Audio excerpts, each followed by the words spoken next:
예수님이세요. 임금은 예수님. 예수님이신 임금이 대답하시죠. 우리 25장 40절 말씀 한번 읽겠습니다. 25장. 자, 25장 40절 말씀. 예수님이, 임금 대신 예수님께서 말씀하십니다. 읽겠습니다. 임금이 대답하여 시작. 임금이 대답하여 이르시되 내가 진실로 너에게 이르노니 너희가 여기 내 형제 중에 지극히 작은 자 하나에게 한 것이 곧 내게 한 것이니라 하시고, 우리 오늘 본문은 아니지만 45절 말씀 함께 읽습니다. 45절 말씀 시작. 이에 임금이 대답하여 이르시되 내가 진실로 너에게 이르노니 이 지극히 작은 자 하나에게 하지 아니한 것이 곧 내게 하지 아니한 것이니라 하시니. 아멘. 임금 대신 예수님께서는요, 이 세상의 통치자이시고요, 장차 이 세상을 심판하러 오실 재판관이십니다. 왕이시자 재판관이신 예수님께서는요, 오늘 마태복음 25장 본문에서 의인과 악인들 향해 동일하게 말씀하고 있습니다. 바로 지극히 작은 자 하나에게 한 것이 나에게 한 것이고, 지극히 작은 자 하나에게 한 것이 하지 않는 것이 나에게 하지 아니한 것이라고 말씀하고 있습니다. 반복적으로 말씀하고 계신 건 무엇이죠?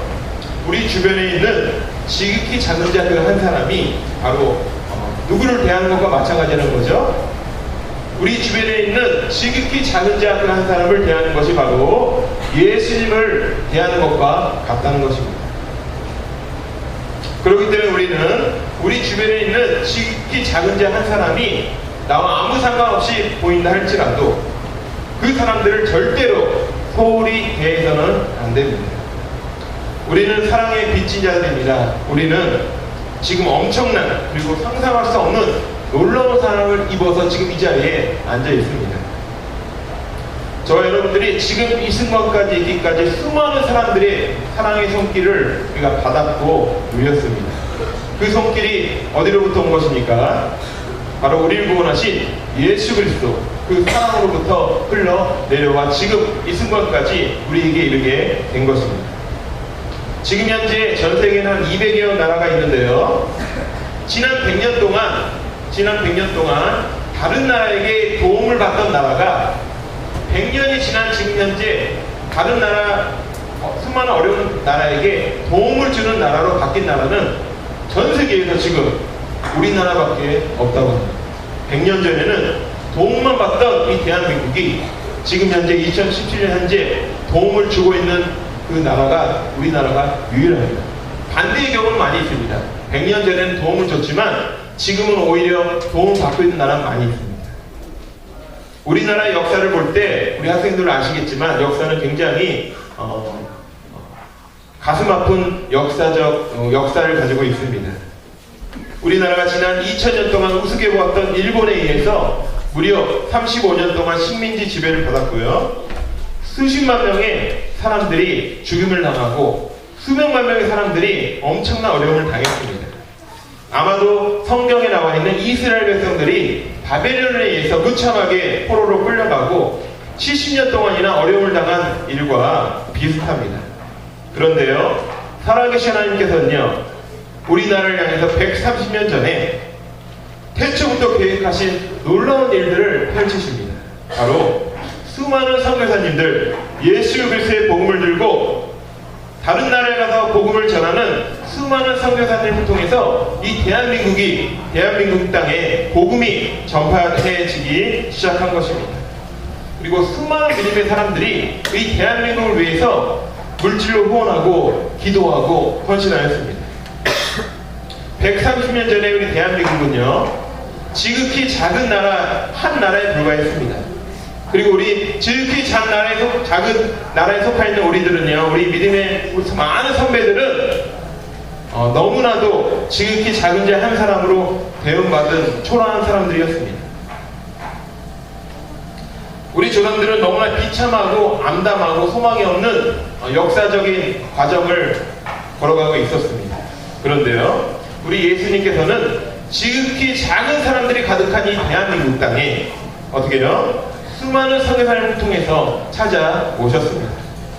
그 결과 130년이 지난 지금 우리나라는 어떤 나라로 바뀌었습니까? 어떤 나라로 바뀌었죠? 미국 다음으로 전 세계의 선교사를 가장 많이 보내는 나라로 바뀌었습니다. 지금 현재 2만여 명이 넘는 수많은 선교사님들이 전 세계에서 정말 목숨을 걸고 복음을 전하고 있습니다. 그리고 전 세계에 현재 수백만 명의 우리 교포들이 살아가고 있고, 수많은 믿음의 교포들이 전 세계에 수많은 교회를 세워 믿음의 공동체를 이루어가고 있습니다. 그리고 우리나라는 전 세계에 한 10위 정도 하는 대국이 되었습니다. 지금 물론 경제가 어렵고 힘들다고 하지만 우리나라가 100년 전, 130년 전의 상황과 비교해 본다면 거의 하나님의 은혜이고 기적의 역사입니다. 과거 우리나라가 가진 것이라곤 딱 하나밖에 없습니다. 미래에 아무런 소망 없이 살아가는 사람들밖에 없었습니다. 그런데요, 하나님께서는 130년 전부터 수많은 선교사님들을 이 땅에 보내셔서 교회를 세우시고 학교를 세우시고 병원을 세우셔서 이 소망이 없는 이 나라에 정말 놀라운 예수 그리스도의 사랑이 자라나게 해 주셨습니다.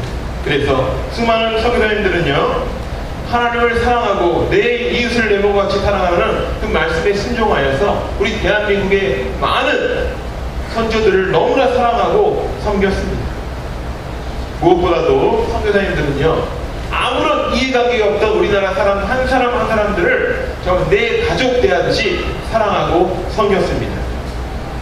만약에요, 전 세계의 수많은 선교사님들이 130년 전에 우리 대한민국을 섬기지 않았다면 지금 우리는 어떤 상황에 처해 있었을까요? 지금의 우리나라는 거의 불가능했을 것입니다. 우리는요, 하나님의 100% 은혜를 입은 하나님의 자녀들입니다. 그럼 우리는 어떻게 해야 됩니까? 한번 따라하겠습니다. 내 주변에 있는 지극히 작은 자들을 지금 섬겨야 한다. 내 주변에 있는 지극히 작은 자들이 누구입니까? 경제적으로 어려운 사람들입니다. 또한 정신적으로 힘들어하고 있는 사람들입니다. 그리고 세상적으로는 부족한 것이 없지만 예수님을 알지 못하는 많은 사람들입니다. 그리고 육체적으로 연약한 사람들입니다. 그리고 이 세상에서 무시당하고 따돌림당하는 자들입니다. 그러나 지극히 작은 자가요, 교회 밖에만 있는 것이 아닙니다. 교회 안에도 지극히 작은 자들이 많이 존재합니다. 교회 안에 있는 지극히 작은 자들, 어떤 사람들이 지극히 작은 자라고 말할 수가 있죠? 교회에 처음 나온 사람들이 지극히 작은 자들입니다. 상처받기 쉬운 분들이 지극히 작은 자들입니다. 교회에서 잘 적응하지 못하고 있는 분들이 지극히 작은 자들입니다. 교회는 오랫동안 다니고 있지만 아직 구원의 확신이 없는 분들이 지극히 작은 자들입니다. 주의를 잘 지키지 못한 분들이 지극히 작은 자들입니다. 물질적으로 어려운 분들이 지극히 작은 자들입니다. 더 이상 구체적으로 제가 설명드릴 수는 없지만 우리 교회 안에도 우리가 알게 모르게 지극히 작은 분들이 너무나 많이 계시다는 겁니다. 하나님께서는요, 우리 한 사람 한 사람을 통해서 놀라운 일들을 계획해 놓으셨습니다. 그런데 우리가 한 가지 알아야 될 것은요, 살아계신 하나님께서 지금 앉아있는 저와 여러분들을 통해서 어떤 거창한 일을 하기를 원하시지 않는다는 것입니다. 그렇다면 무슨 일을 하기를 원하십니까? 우리를 구원하신 하나님께서는 우리를 통해서 살아계십니다. 지극히 작은 자 한 사람을 섬기기를 원하신다. 아멘. 예. 왜 우리가 지극히 작은 자 한 사람을 섬겨야 되죠? 바로 그 지극히 작은 자 한 사람을 대하는 것이 누구를 대하는 것과 같기 때문에 그렇죠? 바로 예수 그리스도를 대하는 것과 같기 때문에 그렇습니다. 정확히 얘기하면 지극히 작은 자는 누구입니까? 바로 예수님일 수가 있습니다. 그렇다면 제가 마지막으로 퀴즈를 드리고 마치겠습니다. 성탄절에 우리가 예수님께 선물을 드려야 하는데 예수님께 선물 어떻게 드리죠?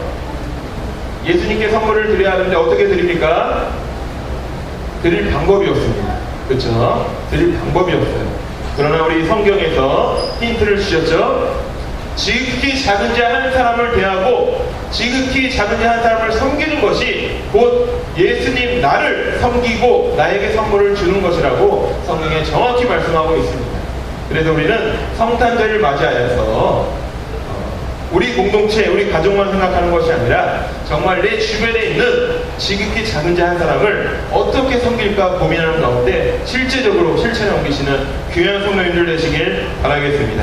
그래서 우리가 평생 동안 주님 다시 오실 그날을 맞이하면서 정말 지극히 작은 자 한 사람을 섬김으로써 어떻게 해요? 나중에 천국에서 예수님을 만났을 때 너희가 나를 잘 섬겼구나라고 칭찬받으시는 이 자리에 앉아 계시는 모든 성도님들 되시길 바랍니다. 아멘. 기도하겠습니다. 하나님 아버지 감사합니다. 성탄절을 맞이하여서 우리가 진정으로 예수님을 축하드리며 또 예수님을 위해서 헌신하는 우리가 될 수 있도록 인도하여 주시옵소서. 우리가 예수님을 위해 헌신하고 또 예수님께 선물을 드리는 방법이 무엇입니까? 오늘 말씀을 통해 우리에게 알려주셨습니다. 우리 주변에 있는 또 우리 교회 안에 있는 지극히 작은 자 한 사람을 예수님을 대하듯이 섬길 수 있는 우리 온 모든 성도가 될 수 있도록 인도하여 주시옵소서. 감사드리며 예수 그리스도의 이름으로 기도합니다. 아멘. 찬송가 96장입니다.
주기도문 하시고 일부 예배를 마치도록 하겠습니다. 주기도문 하겠습니다. 하늘에 계신 우리 아버지여, 이름이 거룩히 여김을 받으시오니 나라가 임하시오니 뜻이 하늘에서 이루어진 것 같이 땅에서도 이루어지이다.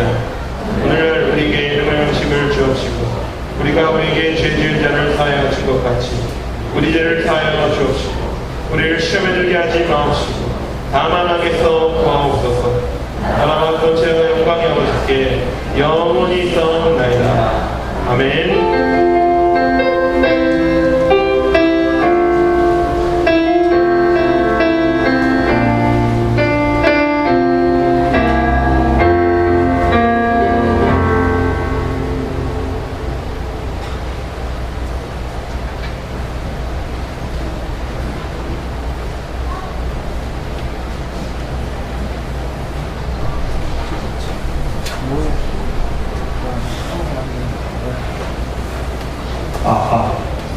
네, 안녕하세요. 우리 이곳 순서 진행하기 전에 몇 가지 말씀드리도록 하겠습니다. 우리 제일 첫 번째는요, 정말 열심히 준비하셨죠? 네, 물론 우리가 시상에 걸린 상승도 중요하지만 먼저는 우리의 모습을 통해 영광 받으실 우리 예수님께 우리의 마음을 드리는 귀한 시간 되기 원하고요. 그 다음에 올해 이제 새롭게 저희가 이제 추가된 게 행시 발표가 있는데, 행시 발표는 어떻게 하냐면요, 준비하신 것을 발표하기 전에 행시를 발표할 건데요. 행시 발표 진행을 드렸습니다. 앞에 영상으로 우리 행복한 옥보 영광교회 우리 9글자 운을 띄워줄 거예요. 그럼 제가 하나, 둘, 셋 하면 다 같이 이렇게 운을 외쳐주시면 네, 한 글자씩 발표하시는 것으로 하겠습니다. 그래서 행시 발표 먼저 하시고 그 다음에 준비한 것을 발표해 주시면 됩니다. 네, 행시는 따로 시상이 있으니까요. 네, 열심히 발표해 주시면 감사드리고요. 그 다음에 물론 나도 열심히 준비했지만 또 옆에 있는 우리 각 기관들, 우리 여러 기관들이 정말 열심히 준비했으니까요. 내 순서 끝난다고 이렇게 자리를 비우신다든지 박수 소리가 작아진다고 하시던지 하면 절대 안 되고요. 끝까지 큰 박수와 큰 열정으로 이 자리를 함께 해주시면 감사하겠습니다. 조명 준비 다 됐나요? 네, 그러면 우리 사회자 소개로 우리 이곳부터 시작하도록 하겠습니다.